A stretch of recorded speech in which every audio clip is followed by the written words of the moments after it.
નર્મદા જિલ્લાના મોટા રાયપરા ગામે શાળા પ્રવેશોત્સવ 2026ની ઉત્સાહભેર ઉજવણી કરવામાં આવી હતી. જિલ્લા કલેક્ટર ગંગા સિંઘની ઉપસ્થિતિમાં આંગણવાડી અને શાળાના નવા પ્રવેશ મેળવનાર ભૂલકાઓને તિલક કરી મોં મીઠું કરાવી અને સ્કૂલ કીટ અર્પણ કરી શાળામાં પ્રવેશ અપાવવામાં આવ્યો હતો. કાર્યક્રમ દરમિયાન વિદ્યાર્થીઓએ બેટી બચાવો, બેટી પઢાવો, પર્યાવરણ સંરક્ષણ અને વૃક્ષોના મહત્વ અંગે પ્રેરણાદાયી રજૂઆતો કરી હતી. વિવિધ શૈક્ષણિક અને સાંસ્કૃતિક પ્રવૃત્તિઓમાં શ્રેષ્ઠ પ્રદર્શન કરનારા વિદ્યાર્થીઓનું પ્રમાણપત્ર આપી સન્માન કરાયું હતું. જિલ્લા કલેક્ટર ગંગા સિંઘે જણાવ્યું હતું કે શિક્ષણ વ્યક્તિના સર્વાંગી વિકાસનું મજબૂત સાધન છે અને શિક્ષિત સમાજ જ વિકસિત રાષ્ટ્રના નિર્માણનો પાયો બને છે.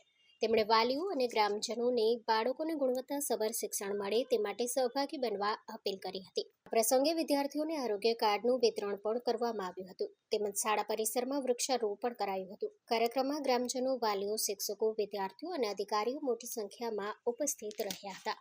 Story report by Paresh Pandya, Tilakwada.